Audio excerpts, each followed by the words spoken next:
मैं देख लूँगा तुझे मैं. Mani, hold it. Yes, sir. Let's begin. Yes. Really? Did the check bounce? I was like, wow. Let me keep quiet in this subject. Like more chefs than the audience that I see here. I mean, can we call some audience from outside? Should I go out and bring some audience while you take over, Varun? When I was a small child, my hair was absolutely like Varun, actually. Then somehow somebody tied a turban on me, like, you know. Otherwise, if I tie a turban on you, I'm probably, heading there. yeah. I'm heading You're there. heading there? Okay, Varun, let's begin, man. Post-COVID. Yeah. Okay, ladies and gentlemen, good afternoon. This is me, Chef Varun Inamdar, and I would be moderating it along with Chef Harpal Singh Sokhiya. COVID has not been kind to most of us, and I deliberately use the word most because it has also been kind to some of us. When it comes to business plans, when it comes to entrepreneurship, when it comes to food as an entity, it has kind of also been kinder, right? That's the subject for the day, because we need to kind of deep dive and understand the pros and cons of this whole global situation that all of us were put to. COVID-19 pandemic has been a trying one for each one of us on a personal note, and as an industry, it has been equally taxing. How do we cope? Who wants to take this question? And I'm keeping it open unless I really feel it is specific to somebody or some interest or some kind of expertise or genre, then I would kindly take the name. But otherwise, let's keep it like an open question for all of us. Chef, you agree? Yep. Superb. Let's begin with the first question. COVID-19 pandemic has been a trying one for each one of us on a personal note and also as an industry. It has been equally taxing. How do we cope personally and as an industry? Post-COVID. Hi, Chef. Who wants to take this up, please? Let's not keep quiet, man. Let's break the shell. Yes. Let's take it up. Yeah. Let's begin with the youngest of them all, Chef Nilesh Limay. Yes. Yeah, that's the mic for you, Nilesh. Okay, that's his birthday year, by the way. Oh, He's okay. Hey, turned 50, congratulations, man. Wow. 50 years in the 50 years in life and 30 years in the industry. Woo! Fantastic. Great. Okay, great. Same date, 24th. Okay, great. Yeah, I mean, COVID has been very testing times. As you said, some entrepreneurs also made it good. I think right now, after post-COVID, what I see, there's a great bounce back. But we are in the reboot state right now. We are really challenging ourselves with a lot of issues with the kind of experienced staff that we get, or how we can increase the GOP. End of the day, everybody opens a restaurant now. There has been, somebody did say that post-COVID there will be a lot of new restaurateurs, which I see already. There's so many new restaurateurs who are coming into this industry, which are good news. But somehow I think they are very confused because they want to do so much. They tried their hand in cooking at home, and now they realize, yes, this is something which is different. So they want to open up new restaurants, but they don't have the basics. They don't do the budgets correctly. They just go overboard on marketing sometimes, and then the food, they don't get the staff. So overall, I think there's a lot of mismatch there. So there are a lot of things that we need to speak on. I'm sure a lot of people will throw light on that. But right now we are in a reboot state, and it's a very good phase right now because the catering colleges didn't fill up the seats this year, it seems. So I personally feel that it's a good point because actually those who are really interested in this industry, probably they are in the college right now, because most of the time what we had seen pre-COVID was that the college used to go full, but in the industry we hardly got the right talent. So maybe these students are the real students who are more interested, and it's the time now we can nurture them for the post-COVID session. I think anybody wants to take it forward. Very rightly said, Chef. In fact, I'm in touch personally with a lot of principals and deans of several colleges across the country. Unfortunately, the numbers do not show magic. The numbers are very, very, very poor. The kind of influx that you would see, or kind of increase in the intake of students that you would see year on year, this year has been the lowest, unfortunately. Now, whether that is the fees that is a concern, or the genuine interest that is a concern, or the passion that is a concern, but it is definitely a concern.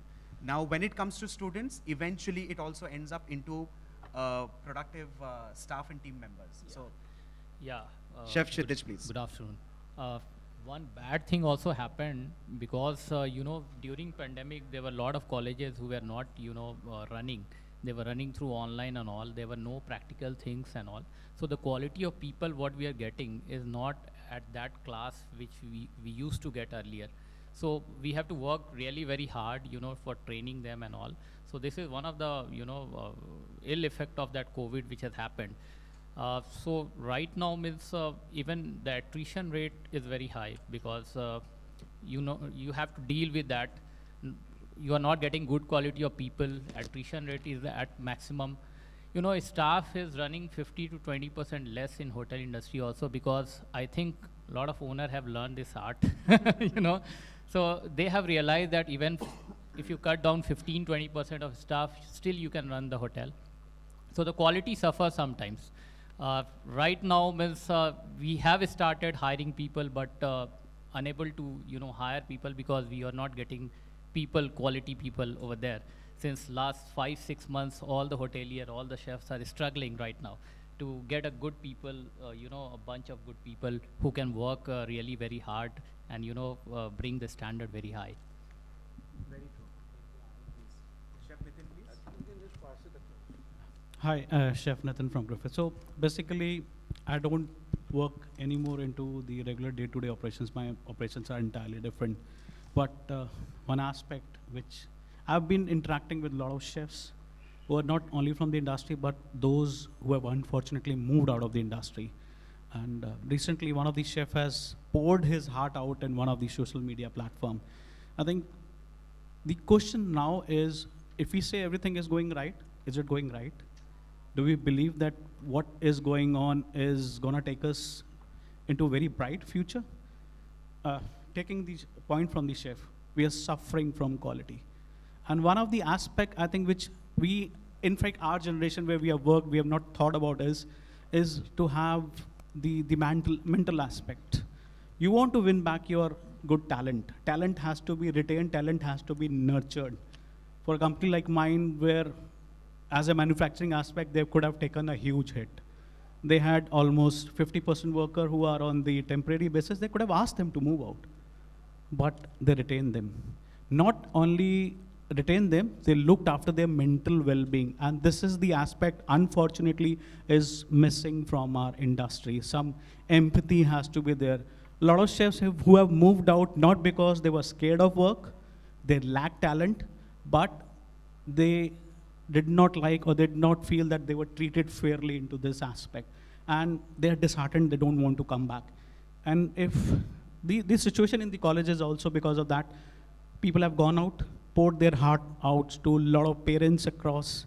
Now the course, which was the most sought after, every nook and corner you had a hotel management college, people do not want to put their kids over there.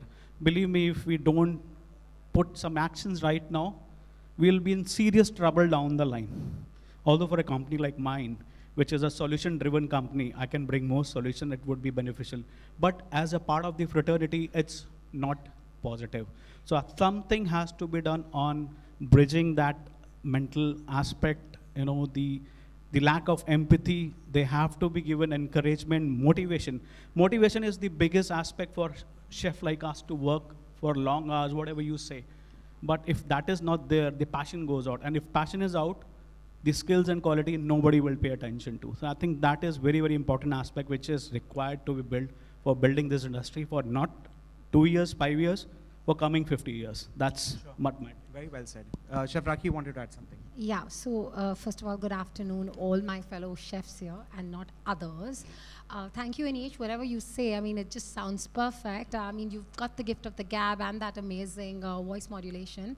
My moderators, one is a brother, one is a dear friend.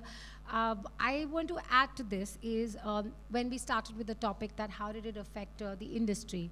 So I run a boutique culinary and bakery school with 2 UK accreditations. So what I saw was, the first question that came out is like, we saw a lot of home chefs coming in, yes, and everyone thought that it's really easy and you can just become professional. When we always say, and I impart on a daily basis, I tell all the home chefs, it's the knowledge of ingredients, which you obviously get a lot over here on platforms like this, with the companies like this, and it's the knowledge of equipments, course, and the technique, which is the 3 USPs I like to impart.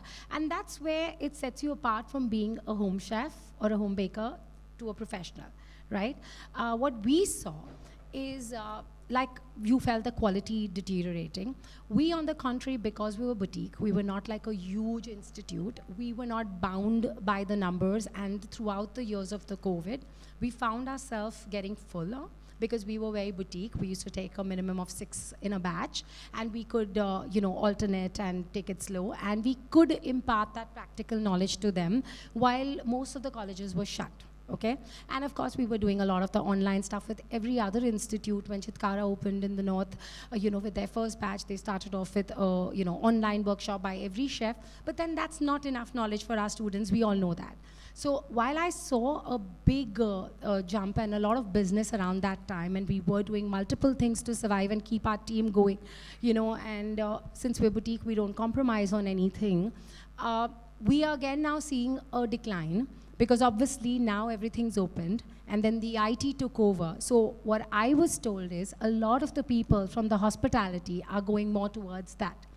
And then I'm wondering that Facebook is in a mess, Twitter is in a mess, and they're being sacked all over. UK is in a big recession. I mean, I was just sitting with the UK Trade for Agriculture and Commissioner just 2 days back, and very clearly they told me that, hey, our light and gas bill used to be 300 pounds, is now 600 pounds. There are people over there who are not even getting food, all right? And the recession is already hit, and I feel the repercussions are coming now.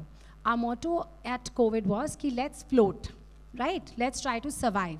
Okay, we did it. We did every possible. We Indians, I think, have this jugaad mentality, and we just switch over very fast, and we did everything possible. Me, for sure, I said, we did the school, we did content, we did brands, we did events, we did everything, whether it was virtual, which was online. But again, I'm feeling that the repercussions are coming now, and that is the scary fact.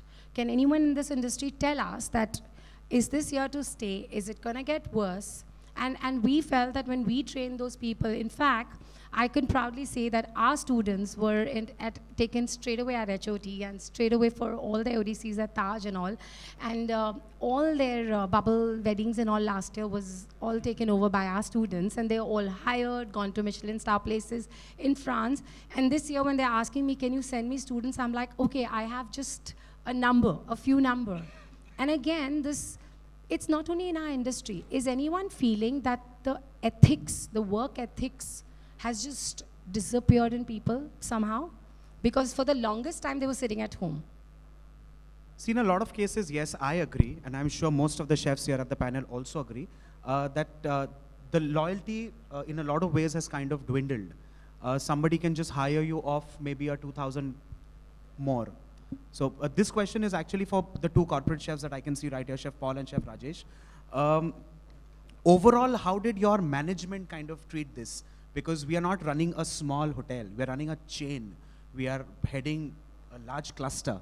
Chef, your takes, please. How did corporate policies kind of come in place, and how did you see it as an individual? No, I think this is a very pertinent question, because whilst numbers have been dwindling over a period of time during the COVID, there has also been certain pros which came in.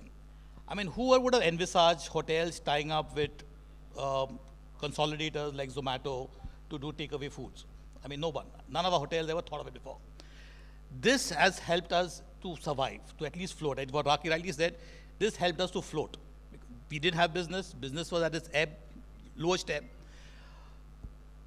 Some hotels had to take away staff, we had to retrench some people just to keep the balance. But then what happened? Now, we are of the opinion that COVID possibly is gone, because now you see no one's really wearing masks nowadays. There is a major influx of people coming in. Okay, my colleague Sitish made a mention of quality of staff not being good, students not being good. Yes, because when we interview students who are just graduating now, you see the difference. But then it's upon us to ensure that the students that we take, we can't say we will not give them a job. What happens to these students who were there during the COVID time? They've invested during that time. It's not their fault, right? The impetus is on us to ensure that we train them. select people, train them, because we need to keep them into circulation. The more we circulate people in the organization, the deficit will fall short otherwise. So we need to invest in training. See, that's why I think all the hotels have started, their training program like operational training and OJT and all that. So obviously we chefs are working very hard, to train them. What their teachers couldn't able to do that, I agree that's not their fault. And obviously I am sure all the chefs are, putting a lot of efforts of training, going through the training for those kind of people. See, chef, when it comes to hotel school and when it comes to the real-time operations in a hotel or a restaurant, they're two different worlds, and we all understand that. Yeah. What is taught in a culinary school is an absolute basic. It's scratching the surface. And when you're actually put into the wild ocean, it's a complete different world. And we all understand that we are somewhere creating that bridge program. It's like a bridge between what a hotel school teaches you and what finally what the requirement of that particular unit is, whether it's a hotel or a restaurant. And we all do that beautifully, and we've been doing that for years. It's not that, we're doing anything different now. It's just that now we have the whole norms and regulations of either the government coming in or, personal health and hygiene and sanitation coming in. HACCP was already in place. FSSI was already in place. So it's not that we are reinventing the wheel. It's just that we are kind of reinforcing what was already there in the system with possibly more vigor. Chef, your take on this, please.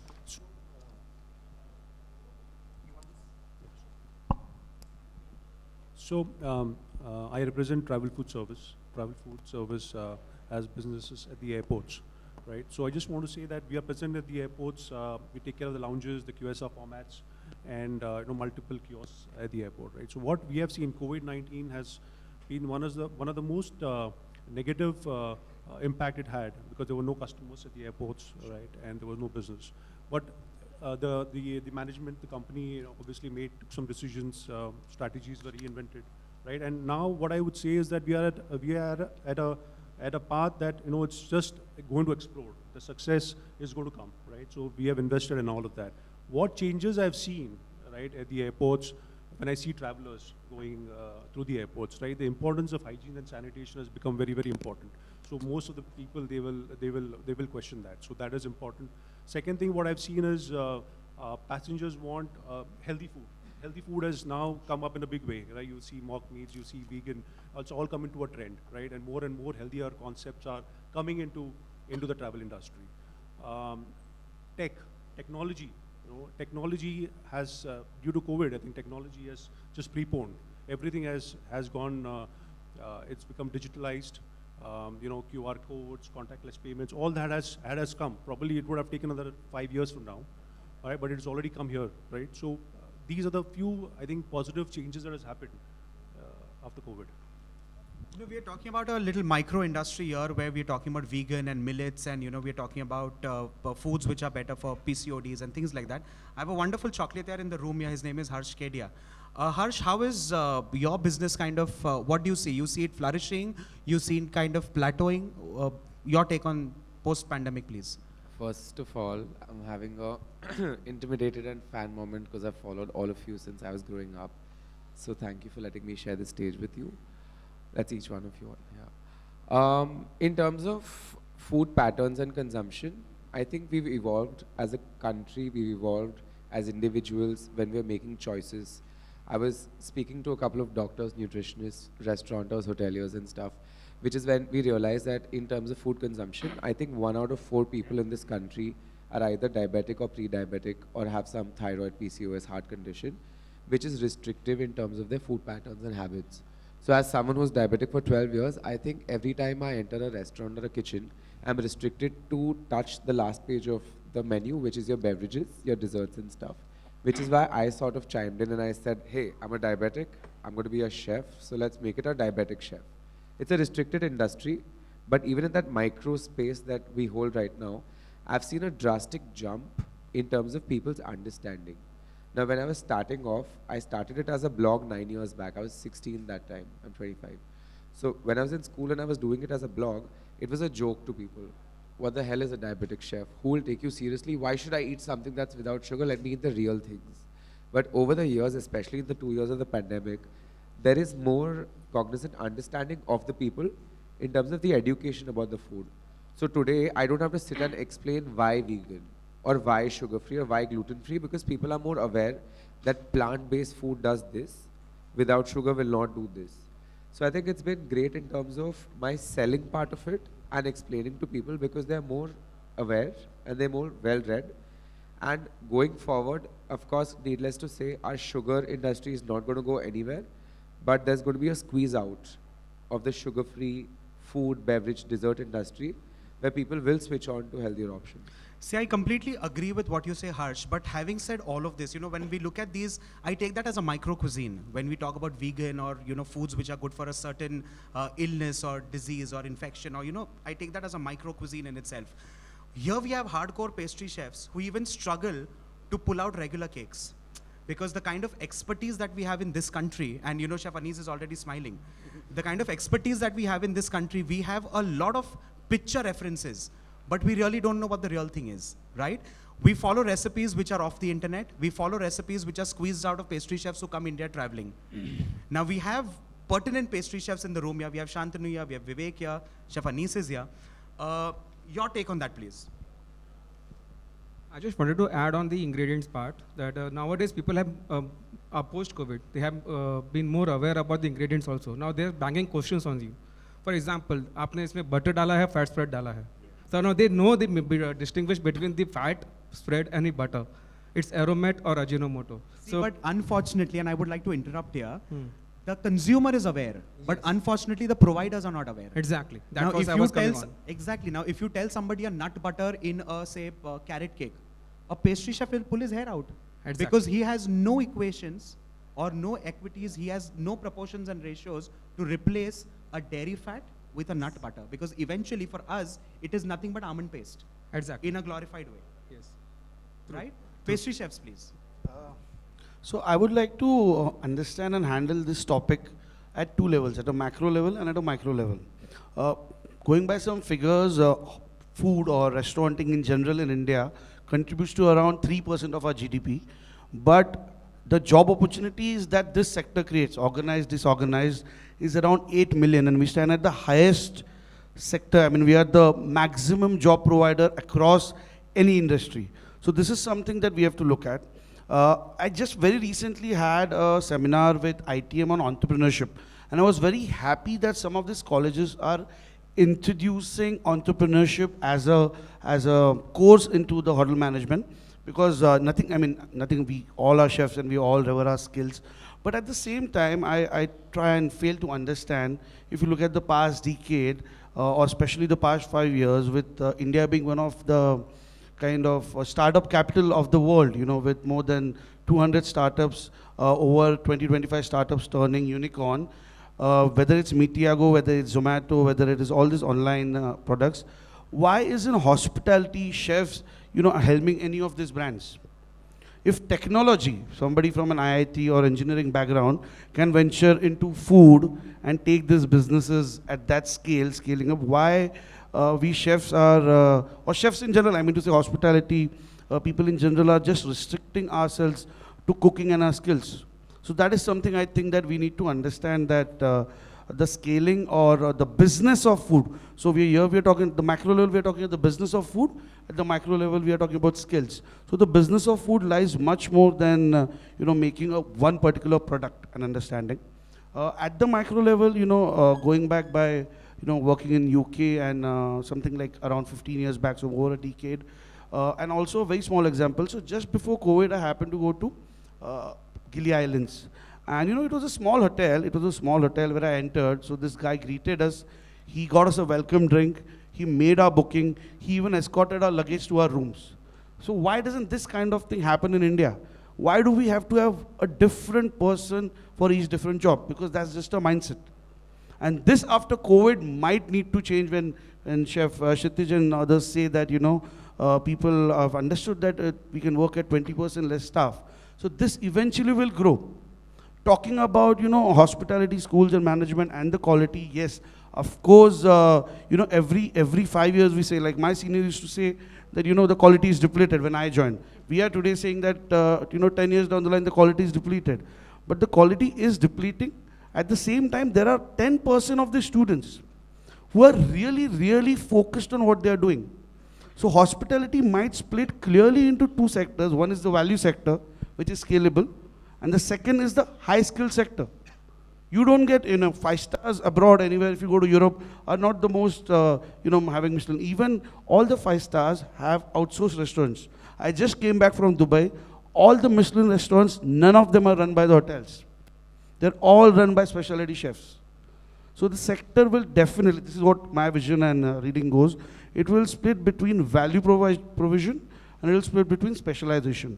And if you look at the last, 2,000 years of noted history of human mankind, right from cave living to agriculture and then forward, technology has always forwarded. It has gone advanced. It has never ever reversed. So that is what something we need to think about. If you require, I remember my days in Taj, a banquet kitchen had around 120 chefs. The number might change here and there, but wasn't that the case? Around 120 chefs. How many other hotels are going to put 120 chefs? I think we ran a 800-room hotel in UK with overall 80 chefs.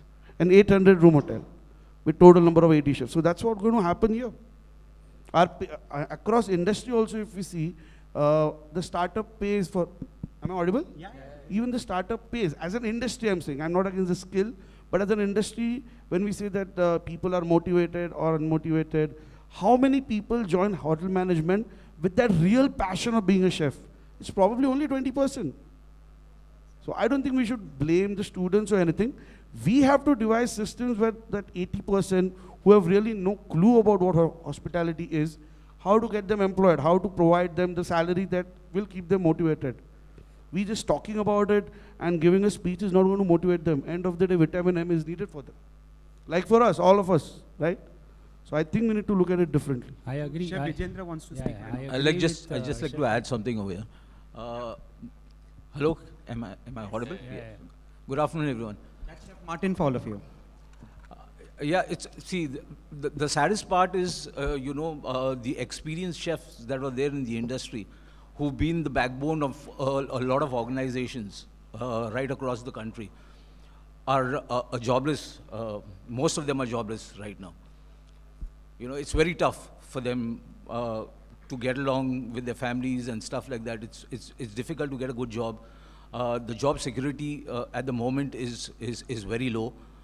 People are just doing makeshift jobs and taking things up part-time. What about those guys who have been the backbone of the organizations, stood there during the hard times, during your seasons and done businesses and, run your organizations, and now they're sitting at home, jobless.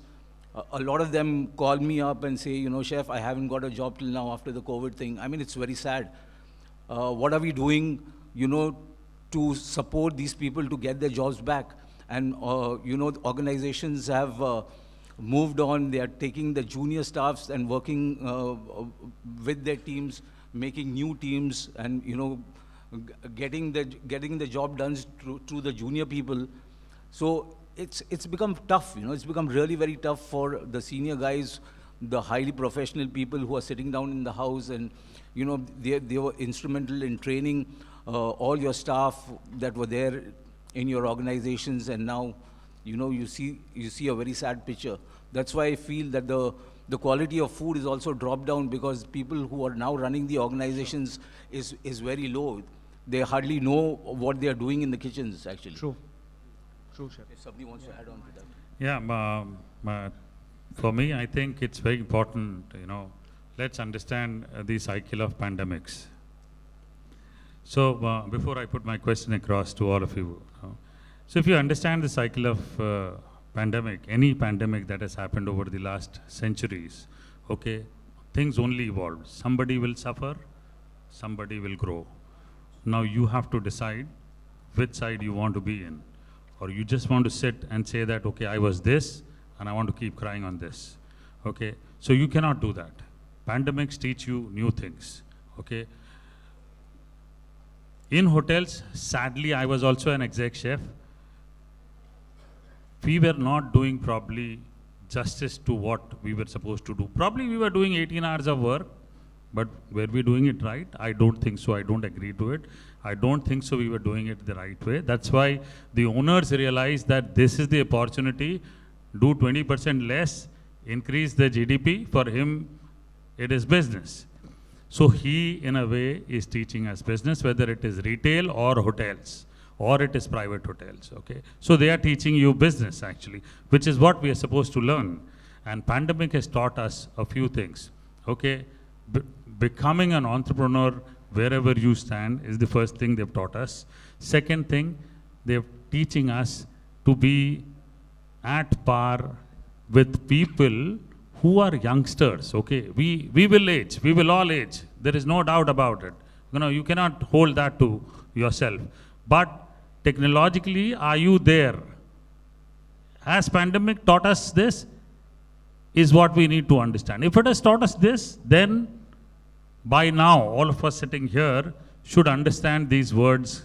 As I always speak in all the forums, we should understand metaverse. We should understand Ethereums. We don't need to understand butter chicken anymore. We don't need to understand butter chicken anymore. We know what is a butter chicken. Tomorrow, if you are an established chef and you need to know to handle the range, any good recipe you will master in less than 24 hours. Maybe might not be the case with bakery because it's highly technical. Might not be with the case of mithai. It is little more technical, okay? But you will be there. But you need to be updated with these words, subjects. You need to grow your income through sitting ducks, and you need to wake up to that subject. Okay, what are those sitting ducks where I invest and it keeps working for you? So that is something which I am teaching people that, okay, you know, this you need to do. Try and understand this, okay? Empathy, sympathy, people should have taken. Yes, they should have taken. The leader has his own problems. Who's leading the hotel or the restaurant chain? He has his own problem. He has his own house to take care. You better take care of yourself. That's what you need to learn. Now the question is, in the last 2 years, we all saw QSRs, okay, cloud kitchens emerge. Quite a lot of us opened. I closed 10 cloud kitchens in less than 25 days. I took about 8 months mastering the art of, you know, keeping the whole process that this particular menu, if somebody gives me space, I can open less, I can open more than 100 in 1 month. We mastered that art. And I realized that, hello boss, this is for the aggregator. Shut the damn business. I don't want to do it unless somebody else is pumping the money. Okay? I just shut it because it was my own money. I knew I could not survive. I had to find another alternative. So what is your take on few things? Shantanu has done cloud kitchens. Many of us have done cloud kitchens here. Many of us have moved and consulted cloud kitchens. So what is your take on this matter that we have in hand? Like, you know, it's still exploding. Everybody thinks that cloud kitchen, delivery, less money to invest, and you know, it's there. So it's easy because the capital is low, but we have to understand, even I wouldn't name any company, but the aggregator data in Bombay itself says that around 300 restaurants, cloud kitchens, I mean, open every month, and almost an equal number of them shut down. So here, let's forget a cloud kitchen, let's forget food, let's understand this from a basic viewpoint. Let's say if it's a TV manufactured by a manufacturer, in the days gone by when online module wasn't available, this TV from the manufacturer would flow to the super stockist, then it would flow to the stockist, it would go to the retailer, and then it would reach the consumer. So there is a chain that was already built, right? So let's say hypothetically, if it was a 10,000 rupees TV for a consumer, you know, it was maybe manufactured at an X price with margins at 3-4 levels. When online came in, what online did was, it took away the margins from super stockist and retailer and used these margins as a discount to the consumer. But when it comes to food, we are our own manufacturers, we are a manufacturing factory in the kitchen, and we are our own retailer and a showroom in the restaurant. There is no provision for a third entity ever. In food, there is no provision for third entity. So either only two things can happen. The manufacturer will suffer because there is no margin left to give to the aggregators as such, or eventually a butter chicken which averagely costs anywhere between 250 to 300, the consumer should be ready to buy it at 400, 450. These are the only two options. Otherwise, everywhere if you go, the cloud kitchen model is not meant for the kitchen. Yes, the pros out of it is you run it for a year because your aggregators will make you reach thousands of consumers in your area. So you can use that as a marketing tool for the first 1 year, but eventually you will have to come into retail.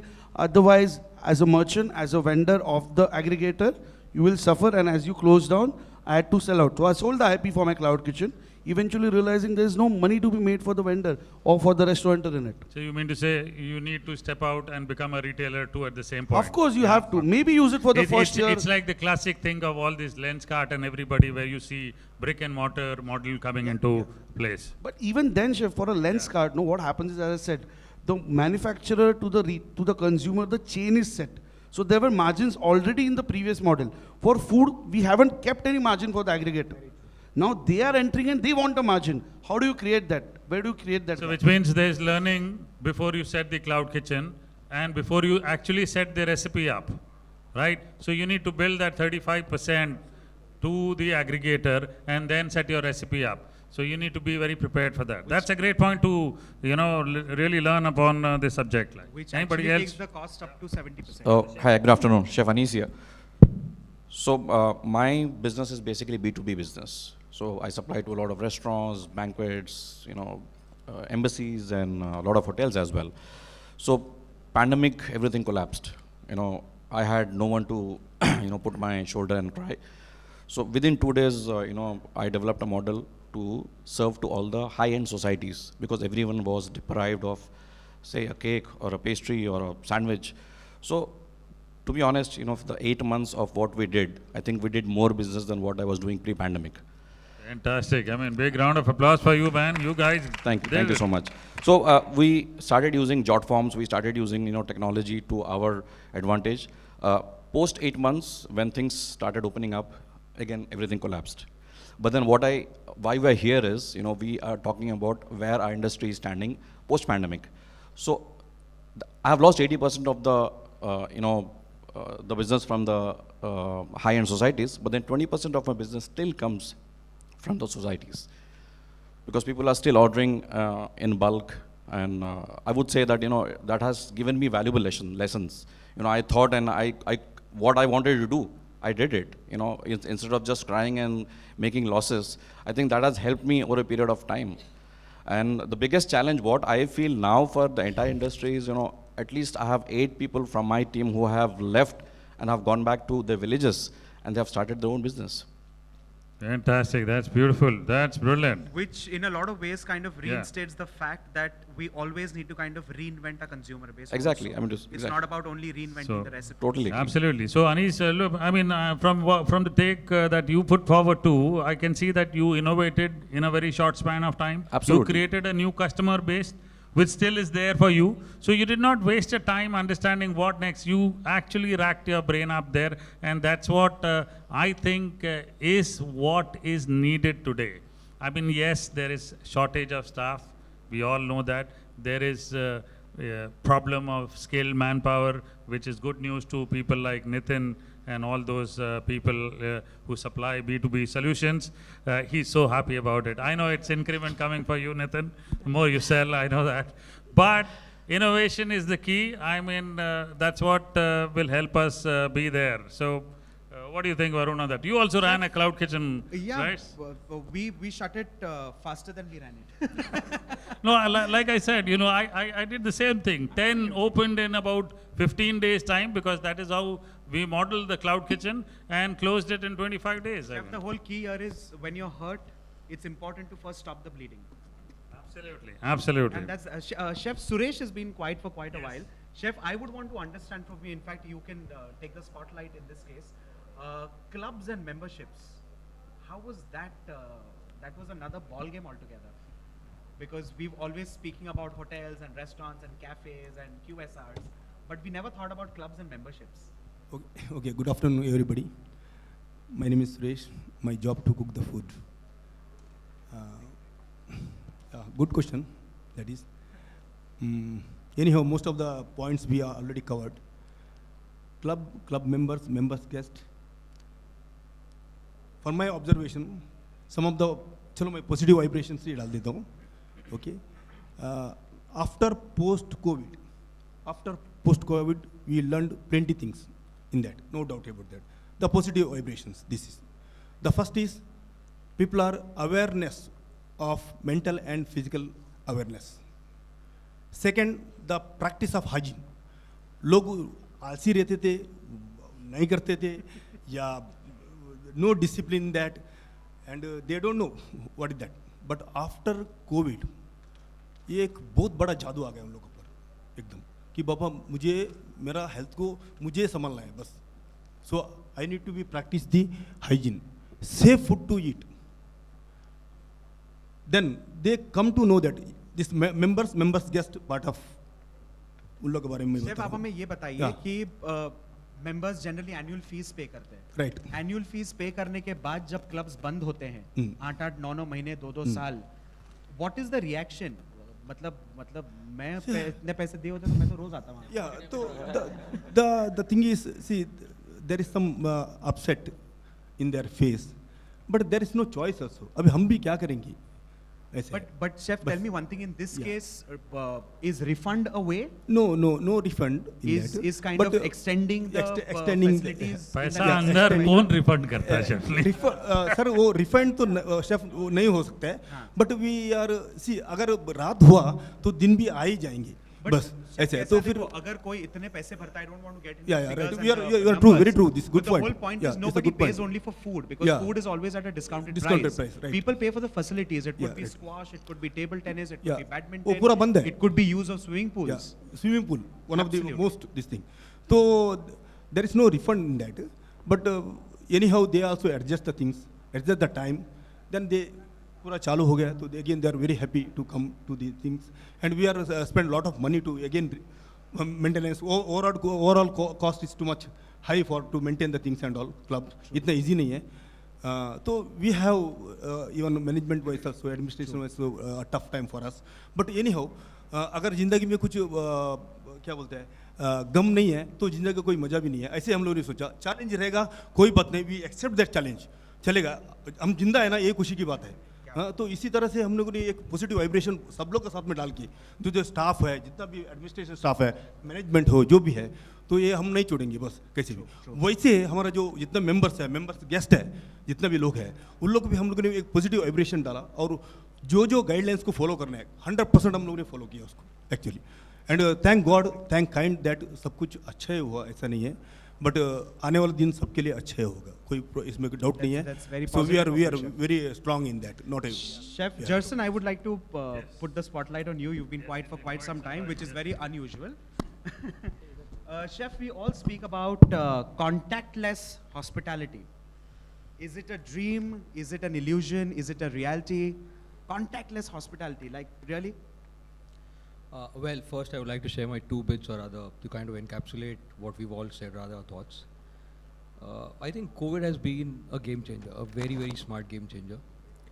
COVID has made us realize a few very important lessons for life. Number one, COVID has made us realize nobody's indispensable. No matter how good a chef you are, nobody's indispensable. We've seen the best of the best chefs being shown the door. We've seen the finest chefs being furloughed for quite some time. So COVID has taught us that nobody's indispensable. Number two, COVID has also given us equal opportunities, be it, a lot of people turned entrepreneurs overnight. A lot of people who didn't even know what baking is all about became master chefs, started selling cakes. So it's given each and every one of us equal opportunities of becoming entrepreneurs, of, rather selling your thoughts, selling your ideas, and chefs no more call themselves, that we are in the food business. We are in the people's business right now. So talking about people losing their jobs, talking about not getting the right labor, the right kind of skill set at the moment. Yes, a lot of people lost their jobs. A lot of people got better opportunities. Like if you talk about chefs today, I know a lot of chefs who've been working in MNCs at the moment, who've joined Ola, Uber, and making much more money than what they were making in the kitchen. You call them up today and they say, I was working for 14 hours, I was working for 16 hours, but today I'm just working for 9 hours and I'm making much more than what I was making when I was in the kitchens.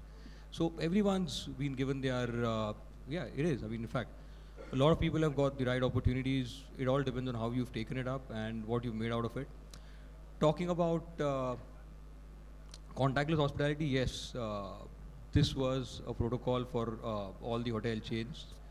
You know, contactless menus came in, contactless offerings came in.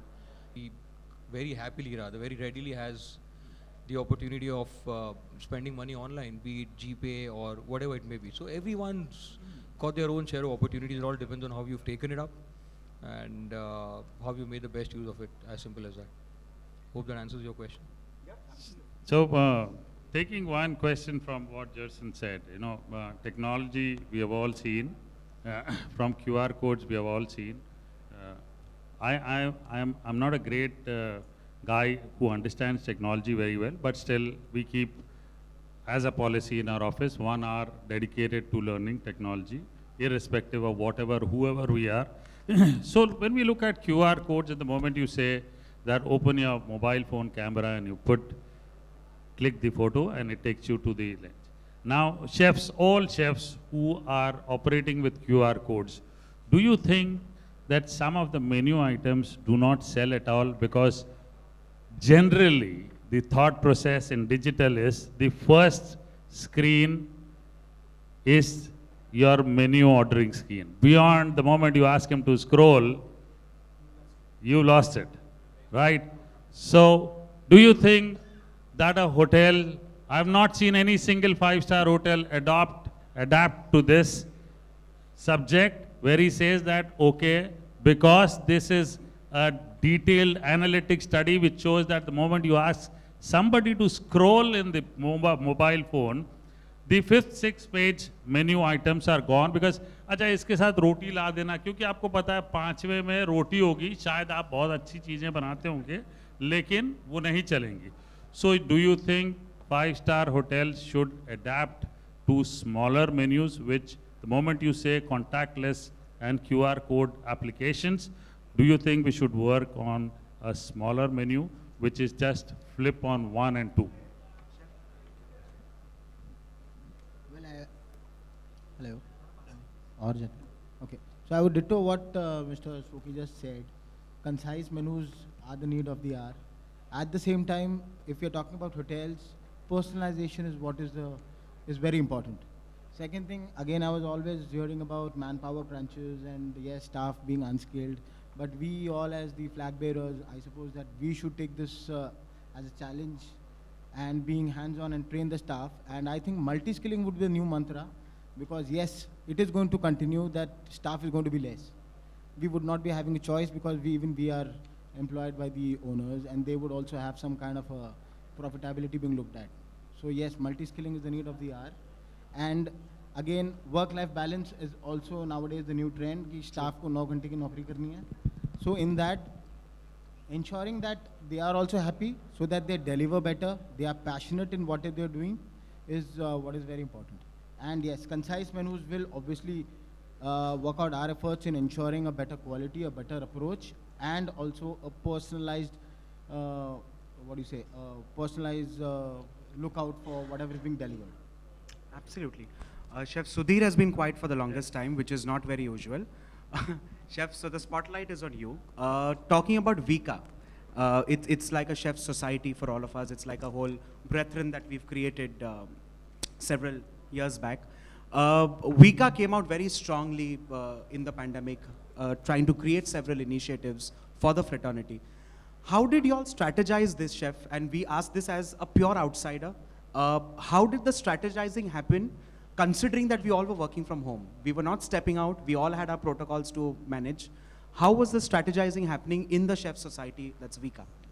See, from a perspective of Vika, what we did is only trying and help in networking. There was no financial arrangement because we were talking to people and trying to sort of get them help in terms of jobs which are available.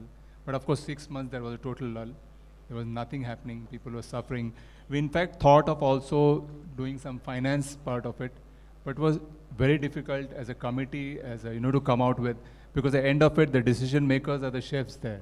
And we can only ask the chefs to nominate. Then there would be a problem of then there would be a problem of who are the right candidates to be financed. So it was a very difficult subject. In fact, we want always to, we are doing well in terms of the association, in the sense we don't have that many, brands of our own besides Chef Connect, but we support a lot of events which is happening in the city, and we have a good goodwill with the sponsors. And so we have but the only problem is the chefs are all busy. Nobody has got time to meet. True. Now, in fact, so the most difficult part of ours is the chefs, working chefs, to meet and then what has happened is in the last 2 years, all the Mumbai chefs have left Mumbai. I was just talking to somebody in Bangalore. Each and every hotel chef is from Mumbai in Bangalore. True. So somehow there has totally been a big influx of chefs in the last 2 years from Mumbai. Okay. And which has been really difficult. Are we more talented? Bangalore Bangalore paying more actually. Is Bangalore paying more? Is Bangalore paying more, or we are better talented? No, I don't know whether they're paying more or no. So what happens when the new chefs come in, for them to get adjusted, because now it is difficult times. They're not anymore old times. Okay, I am a consultant, been a chef for last 30 years, 5 years consulting. So I was very happy. So for me, COVID was lull only for 6 months. Rest was all opportunities. Absolutely. Okay, Fantastic. before COVID, I was 80% into fresh and 20% in processed. During COVID, I was 60% consulting processed food industry, and 40% remaining was little bit of cloud kitchens and all that. Good for you, chef. I had converted my house into a lab.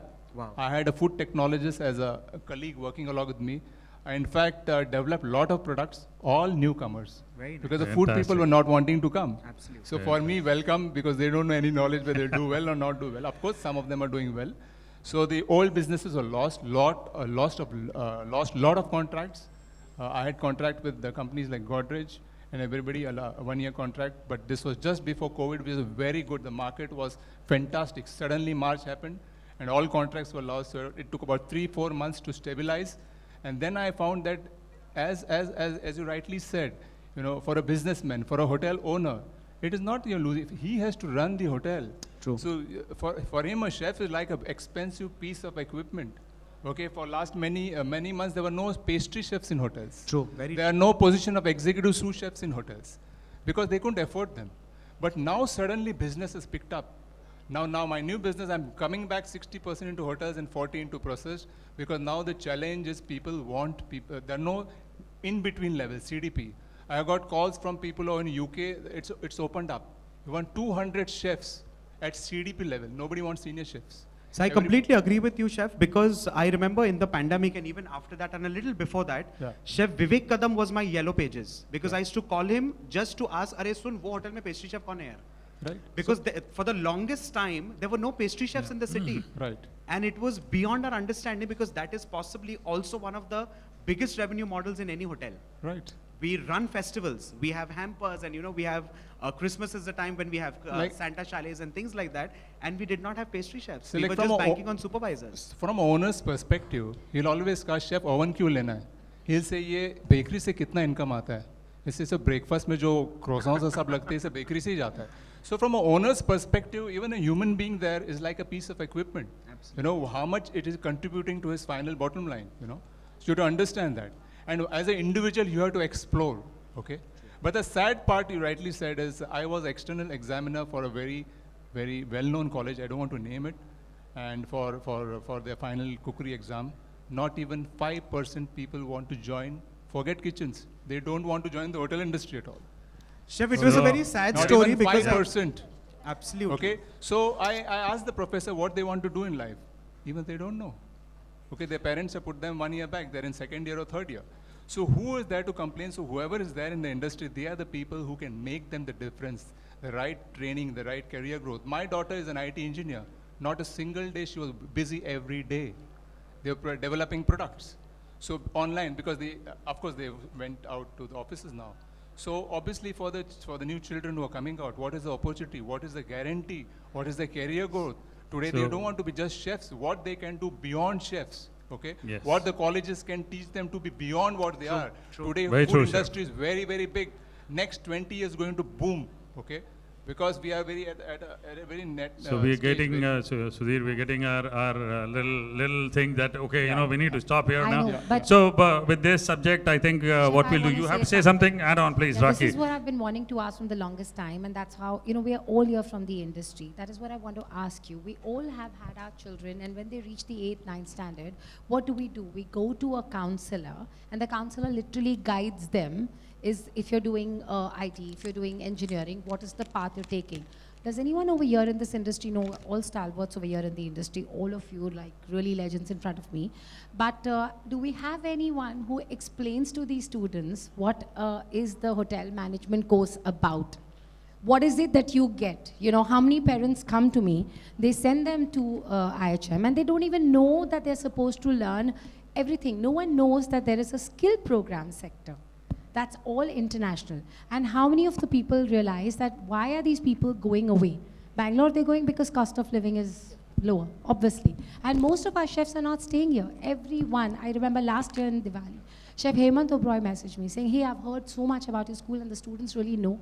Can I get someone for my Goa place? And I'm like, sorry, chef, they're all over. And, you know, 2, 3 of them have gone to France. Shit, this Canada and France, everyone wants to go away. It's because our industry in India, my daughter trained at CIA for, I don't know if everyone knows that, Culinary Institute of America. I spent 1 CR. Of course, she has changed her career. And that is what led me to bring the international accreditations into India. Because every time I've trained internationally, there is no bridging the gap. Look at the pay scale. She was working in Boca Raton for her internship, which was called an externship. Even though we spent through our nose getting her a great apartment, but she was in Waldorf Astoria, yeah? And she was getting paid per hour. What is our pay scales here? What is your internship? 2,000, 3,000, and I don't want to name the places, 7,000? Look at the difference. Look at the disparity. Today, if we are having this session, we've got a lot of information about Cloud Kitchen and all. What are we going to do about this industry in the future? The training. Can anyone tell me, are we consciously going to make that effort and actually train them, get them to understand what is the career path you should? Don't you think we should have counseling sessions for people to know if you want to be a bakery pastry chef, this is your path, you need this, you need that. If you are into the culinary, whether you're going to be here, whether you're going to start something of your own, or you're going international, don't you think we should have counselors doing that for us? I spend 2 hours with every student or parent who comes to me so that I make them understand what is it that you should do. Because I chose to be a teacher. You correctly said that as a VICA, part of VICA, what we started initiatives, we go to colleges, I work very closely with the colleges. And when the parents meetings, I go personally there and tell them how it's going to benefit you or disbenefit you for your students. Even for the SCPs, when they start with the new courses, they call one of the pastry chefs and make them understand why you need to do this kind of course and what is the beneficial, how is going to get beneficial. Then it's depend on the person to person, whether they wanted to go with it or they don't want to go with it. So the people are started going and giving the guidance why you want to become a chef. If you look at a lot of students, they straight away want to become a Randir or they want to become a Sanjay. So it's very easy for them, but they don't know what is the hard work behind it.